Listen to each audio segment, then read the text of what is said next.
Hello everyone and welcome back to Just Nancy, and as you can tell from the title of this video and from looking at me, this video is going to be a little bit of a different video. I feel like as a YouTuber, I don't really like calling myself an influencer because I don't think I have enough of a following to be considered as an influencer. I guess like a micro influencer.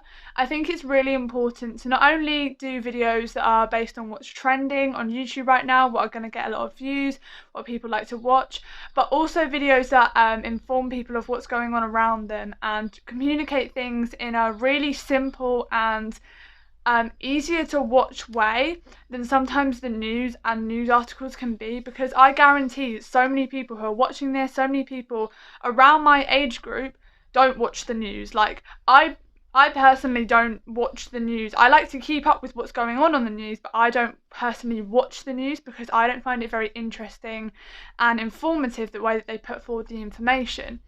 It's real life situations and it is quite scary sometimes, but I wanted to do it in a little more interesting way.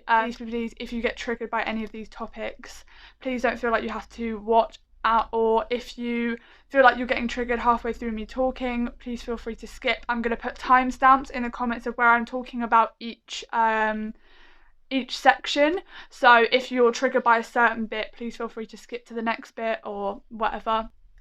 I just wanted to make this to be informative, to use my platform in a positive way and just to bring light to these situations. In the description I'm also going to link petitions, donation links, more information links so that you can click on those and go sign petitions and donate if you can, and find out more information from people who can explain it a lot better than I can. Don't know what you're saying.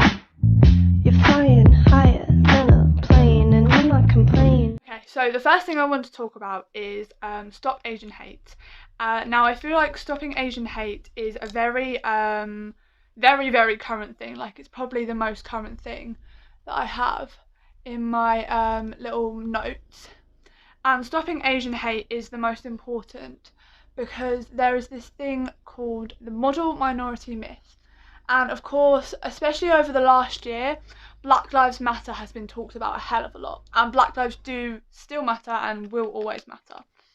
But because of this model minority myth, there is a myth going around that black people and black ethnic groups get a lot more hate and deserve a lot more recognition for the hate that they get than Asian minority groups. And this is obviously not true at all. There have been several cases, especially recently with the coronavirus pandemic, where Asian communities and Asian minority groups have been hated on just because of their ethnicity. For example, a 84-year-old man named, I don't want to say this wrong, please correct me if this is wrong, I believe his name is Vicha, was shot and killed on his morning walk in San Francisco by a white gunman purely because he was Asian. That is the only reason. I do believe, I'm not 100% sure on this because I couldn't find that much information on this, but I do believe that the person who shot him hasn't actually been arrested because it wasn't counted as a hate crime. This is obviously ridiculous, and as I'm going to say every single time, I'm going to link in the description petitions and stuff that you can sign for this man, but this was not classed as a hate crime purely because I'm honestly not sure, but it just wasn't classed as a hate crime, so it went basically untouched by the media. And for most people this is probably the first time you're hearing about that because it just was not touched upon by the media properly. The second incident you may have heard more about, and it was the fact that 6 Asian women were shot by another white gunman in a massage parlour, and this again was done purely because they were Asian. There has been a lot of comments going around saying that Asians are the cause for coronavirus, that it's their virus and it's their fault that we're in the middle of a pandemic, which is obviously not true in the slightest. It is not their fault that we are in the middle of this pandemic, and Asian people and the Asian community do not deserve to be hated upon purely because of their ethnicity. They're just going about their day-to-day lives, trying to earn money, trying to do jobs, trying to just live their life normally, especially if they're of Asian ethnicity but don't necessarily live in an Asian country, so live in like America, live in the UK, and it happens all over the world. The two examples that I spoke about did happen in America, but it does happen all over the world, and it's just disgusting. So I will link a load of petitions about stopping Asian hate down in the description, and just try and educate yourself on the model minority myth, and realise that it's Asian people are hated on just as much as black people, etc. So the next thing I'd like to talk about is about Turkish women and the trauma and hatred they're going through currently. Actually, this is very, very current. I know I said the Asian thing was current, but I actually think the hate against Turkish women is even more current. Very recently, I think it was this month, Turkey actually decided that they were going to withdraw from the Istanbul Convention. It makes it illegal for sexual assault, rape, domestic violence, murder, basic rights that should not have to have any kind of debate about whether they should have it or not. The right to not be raped, like the right to not have to suffer domestic violence, the right to not die, essentially, and members of the LGBTQ plus community to not be hate crimed against. So very, very basic rights. In short, basically any rights for women have been taken away, and hate crimes against LGBTQ members have been made essentially legal. When the Turkish government were asked why they withdrew from this convention, they said that it was against their religion. They claimed that it was against their religion, which is false, because Turkey does not have a specific religion. A lot of Turkish people and women are Muslim, but they don't have a set religion, so they don't have a specific religion that everybody has to follow. So that statement is false. It's not against their religion because they, as a country and as a community, do not have a set religion. They claimed that nobody in their country, in their community, wanted to be under the Istanbul Convention, which is again false. Statistics show that 60% of Turkish people actually voted for the Istanbul Convention and voted to be part of the Istanbul Convention. So by them saying that, that was in fact false. And finally, they said that being under the Istanbul Convention glamorized and glorified homosexuality, which is false. The Istanbul Convention simply states that hate crimes against queer people and against LGBTQ plus community people are illegal. It doesn't mean that everybody has to be LGBTQ plus or glorify homosexuality. It simply states that homosexual people are very valid and should not be hated against purely for the people that they choose to love. So the next thing I'd like to talk about is something a bit closer to my age range, something that's a bit more relevant to teenagers and people that might surround you, people that you might be friends with, and that is transgender youth. It has been a thing for years that transgender people, and especially young transgender people, have been discriminated against, told that they're too young to know what they want with themselves, and in a lot of places healthcare is actually becoming illegal for transgender people and especially transgender youth. I know that in Alabama and certain US states it is illegal for a doctor to perform trans surgery on teenagers who are wanting to transition from male to female or from female to male. Just healthcare in general is being completely denied to transgender people and transgender youth, which is a complete violation of their rights because healthcare isn't a choice. Healthcare isn't something that can be given from person to person. Healthcare is a basic human right, and no matter who you are, no matter if you're transgender or not, you should never be denied healthcare. Again, something that just hasn't been brought to light by the news and by any news articles. I haven't read of that anywhere on the news. Only seen it on Instagram and accounts that bring these types of things to light. Going along with the trans youth and the transgender rights movement also comes the new thing that's come in, especially through TikTok, called super straights. Super straights claim that they will only date someone of the opposite gender if they haven't gone through a transition from male to female or from female to male. So for example, a super straight male may say that they only want to date a female who is female from birth and not a female that has gone through the transition of male to female. This is so wrong, and basically it is very transphobic, and is basically saying that despite a male going through a transition to become female, still making them invalid, despite the transition they've gone through and the pronoun change and everything that they've gone through to feel more comfortable in themselves, which is disgusting. Like they need to feel as comfortable as possible in the body that they've transitioned into and feel like that they've made the right decision. And for people to start saying that they now don't want to date someone who is transgender completely defeats the whole purpose, and it's just this is quite a big a wider topic that I'm talking about here. To go along again with the trans rights thing, I'm going to talk about putting pronouns in bios. Now if you're on Twitter, which a lot of people I think watching my videos probably are, you will have seen a lot of things going around saying that you should be putting your pronouns in your bio.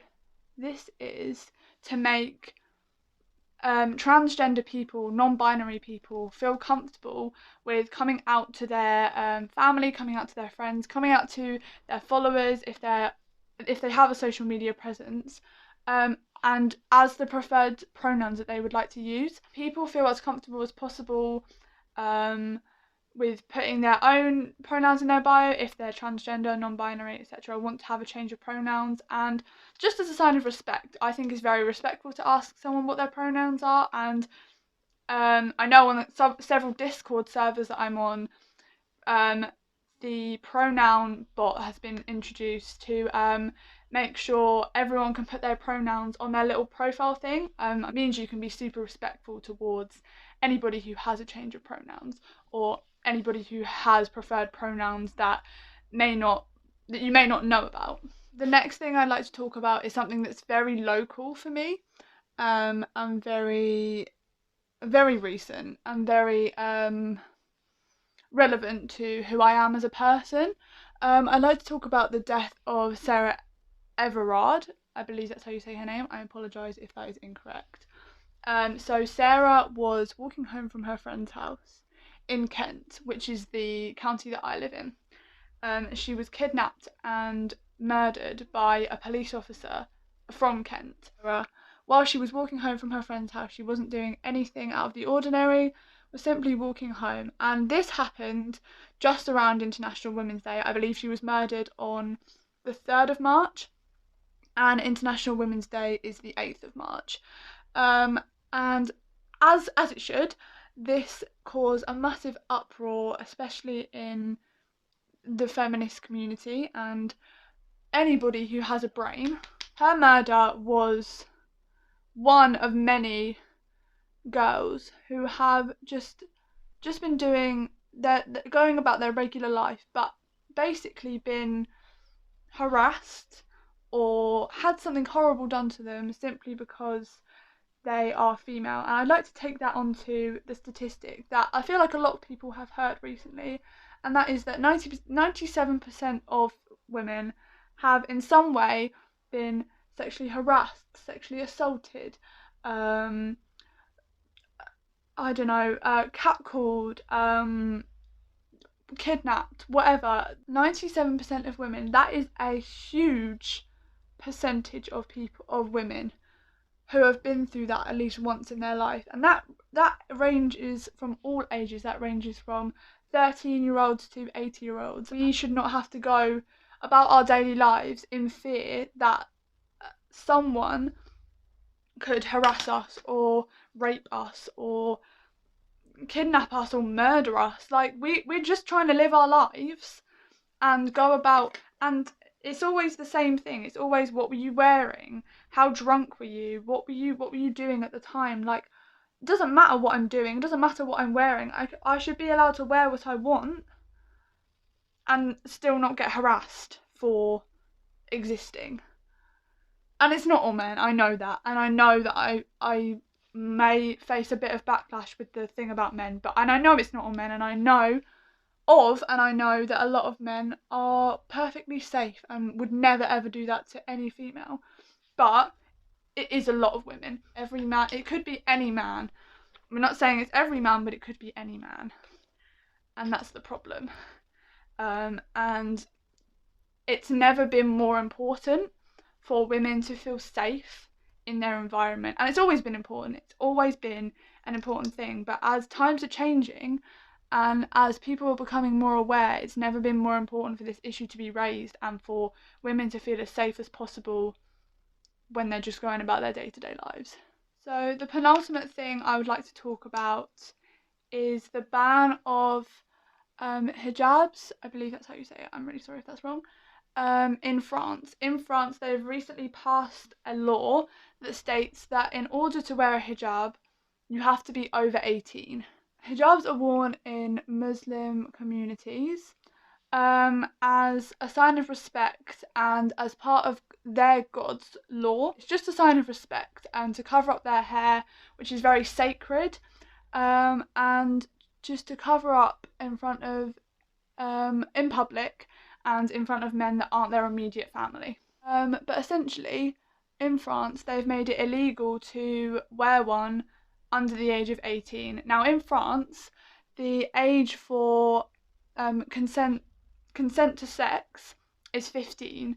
In France, you can be 15 and have consensual sex, and it won't be illegal. And yet, for girls to express their religion and express their culture, they have to be 18. This has happened before. In France, they banned burqas. So it's pure Islamophobia from the French government, in a similar way to the Asian hate crimes being xenophobic. It's just purely disgusting, and they should be allowed to wear their hijabs because it makes them feel comfortable, it makes them feel respectful, it makes them feel like they can express themselves in a cultural way. And okay, so the final thing I'd like to talk to you about is a little bit of old news, but I feel like it's still very relevant, and that is about SIA'S new movie. Now, if you're not aware, SIA'S new movie is called Music, and it's about a young autistic girl called Music. Now, the autistic girl is played by a neurotypical actor, Maddie Ziegler, that SIA didn't even attempt to get a autistic actress to, I think she actually turned down an autistic actress to play the role of Music, and instead had Maddie Ziegler do it, who, although she is an actress, she's a neurotypical one, and it basically, by portraying the role of an autistic person, is mocking the autistic community. The movie also promotes restraining autistic people, which is both lethal and illegal. It's as it should. It's illegal to restrain any person, especially an autistic person, and this movie actually promotes it, which is again something that should not be aired on screens at all. And I believe this movie was nominated for 2 Golden Globes, which it should not have, because it's just the most discriminative movie and just shouldn't have been put anywhere at all. The movie is also not actually accessible for a lot of autistic people to watch. It includes flashing lights, bright images, loud noises, and stuff that can be very overwhelming for autistic people. She also worked with a group called Autism Speaks, autism hate group, which the information about is very accessible, meaning she completely ignored the fact that they are a hate crime group and just ignored the fact that they go against everything she was supposedly working on the movie for. Autistic community, you know, deserves better. Okay, so that is all the information I wanted to talk about in the video, and I've actually finished my makeup, so that was very good timing. I hope you enjoyed this video. I just wanted to do it because I wanted to just use my platform as much as possible and just bring as much awareness to these situations as possible. And I might make it a series on my channel where I just do like a monthly run through of all the world events going on, link petitions, link education platforms and resources that you can go to if you want to learn more and if you want to find out how you can help out more. Tell me if I've missed anything, tell me if I've got any information wrong, tell me if there's any other world issues you'd like me to cover, you don't understand, that you'd like me to just explain a little bit better and a little bit easier. And kind of maybe that you've seen on your timeline a lot but don't fully understand, and just like some more information that's like more bite-sized and more easy to understand. But yeah, I will see you very soon with a new video. Bye!